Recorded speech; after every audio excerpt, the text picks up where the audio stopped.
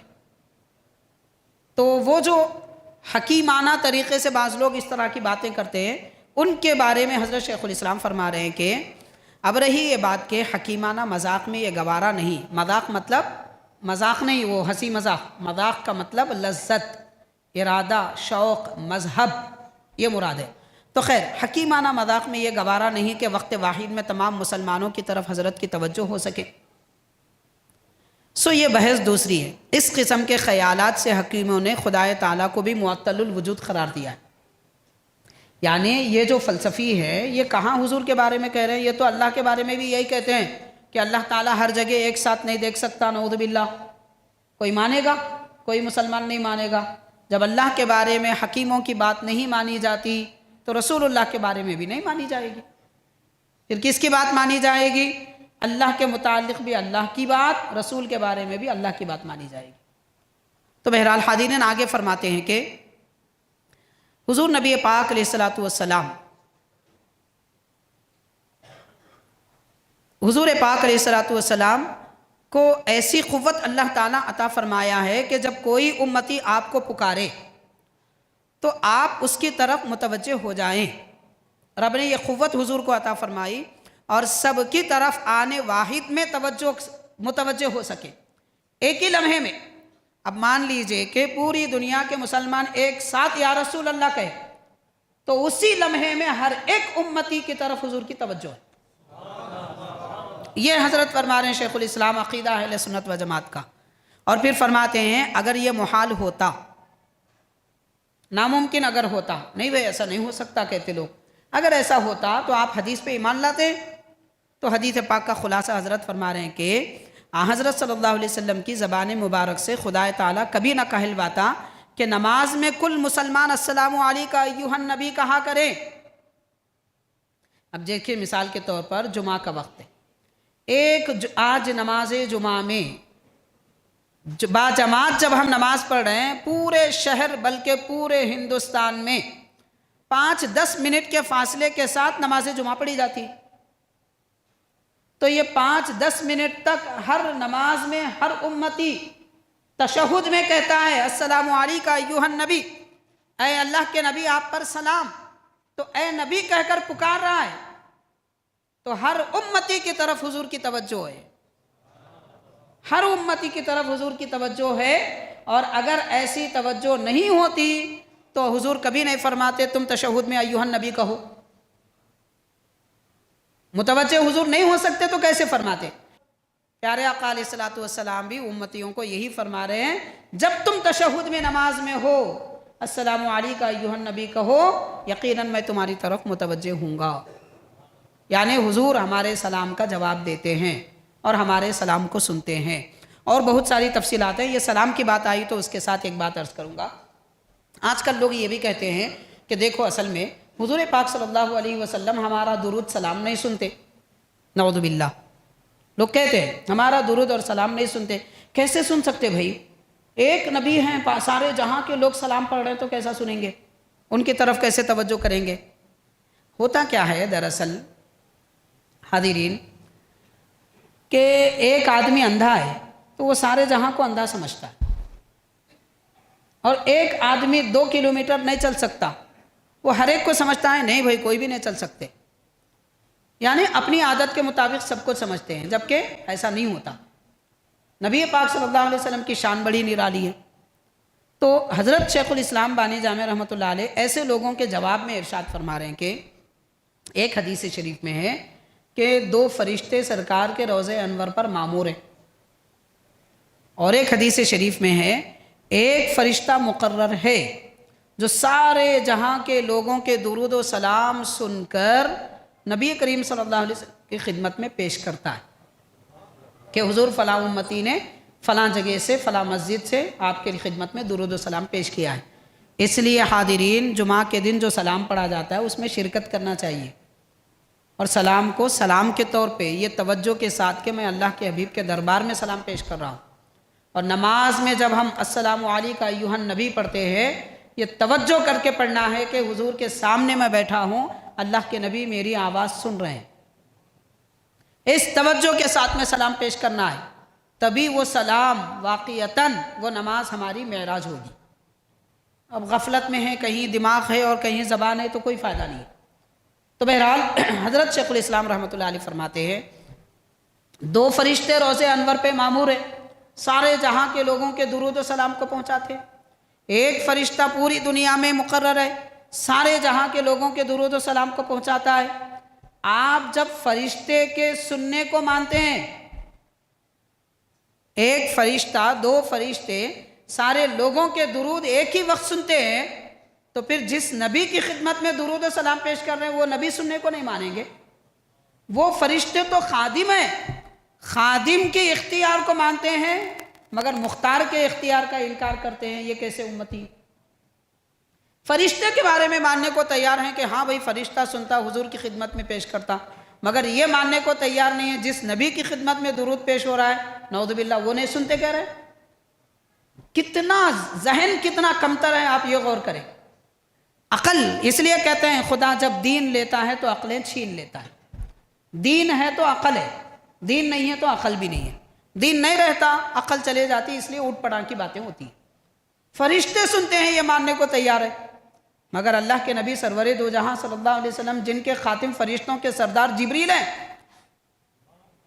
تو وہ فرشتوں کے سردار جبریل بھی حضور کے خادم ہیں، اس نبی کے سننے کا انکار، مگر فرشتوں کے سننے کو مانتے ہیں۔ یہ بڑے تعجب کی بات ہے۔ اب کوئی کہہ سکتا ہے نہیں بھائی فرشتے سنتے ہیں یہ حدیث میں ہے نا اس لیے مانتے ہیں، سوال ہو سکتا ہے۔ تو اس کا جواب بھی حضرت شیخ الاسلام نے دیا ہے۔ آپ نے اپنی کتاب انوار احمدی میں ایک حدیث پاک طبرانی کی حوالے سے لکھا ہے کہ نبی پاک صلی اللہ علیہ وسلم نے فرمایا ما من عبد یصلی علی الا بلغنی صوتہ، یعنی جو بھی مسلمان بندہ میری خدمت میں درود پڑھتا ہے اس کی آواز میں سنتا ہوں، اس کی آواز مجھ تک پہنچتی ہے۔ حضرت شیخ الاسلام ترجمہ فرما رہے ہیں اس کی آواز میں سنتا ہوں، تو مطلب یہ ہوا کہ حدیث سے ثابت ہے جو بھی درود و سلام پڑھتا ہے پیارے آقا خود سماعت فرماتے ہیں۔ اس عقیدے کے ساتھ میں درود پڑھا جائے۔ بہرحال عقیدہ اہل سنت کیا ہے، اس کی تفصیلات کیا ہیں، یہ وضاحتیں حضرت شیخ الاسلام نے اپنی کتابوں میں اور مزید تفصیلات کے ساتھ بیان فرمائی ہیں۔ مختصر طور پر چند باتیں ہم نے آپ کے گوشے گزار کی ہیں۔ الحمدللہ مجھے حقر کی ایک مستقل کتاب ہے اسی عنوان پر، عقائد اہل سنت و جماعت، شیخ الاسلام بانی جامع نظامی رحمۃ اللہ علیہ کی کتابوں میں۔ تقریباً آج سے 18 سال پہلے یہ کتاب میں نے لکھی تھی، الحمدللہ بہت پرانی ہو چکی ہے۔ بہرحال حاضرین، حضرت شیخ الاسلام کی عقیدے کیا ہیں، اعمال کیا ہیں، تعلیمات کیا ہیں، یہ تفصیلات ہم کو جاننا چاہیے، کیونکہ آپ کے جو علم حاصل کرنے والے شاگرد ہیں دنیا بھر میں پھیلے ہوئے ہیں اور دنیا بھر میں آپ کی علم کی روشنی بکھیر رہے ہیں، تو ہماری بھی ذمہ داری بنتی ہے، ہم حضرت کی قربت میں رہتے ہیں، تو ماشاءاللہ دسمبر کی 2 تاریخ کو حضرت شیخ الاسلام بانی جامع رحمۃ اللہ علیہ کا عرس پاک ہے، جامع نظامیہ میں بڑے اہتمام سے منایا جاتا ہے۔ آپ حضرات بھی شرکت کریں اور حضرت کی خدمت میں ہدیہ پیش کریں ماشاءاللہ درود و سلام کا، اور مزید آپ کے تلاوت قرآن وغیرہ درود پاک کا، پھر حضرت کی توجہ ہم پر بھی ہو جائے گی، ہماری ماشاءاللہ دل کی روحانیت میں اور ہماری جسم کی کیفیتوں میں اضافہ ہوگا۔ اللہ تبارک و تعالیٰ آپ کا فیضان ہم کو عطا فرمائے، اہل سنت و جماعت کے عقیدوں پر ہم کو قائم و دائم رکھے۔ صلی اللہ تعالیٰ وسلم علی خیر خلقہ سیدنا محمد وعلی آلہ واصحابہ اجمعین والحمد للہ رب العالمین۔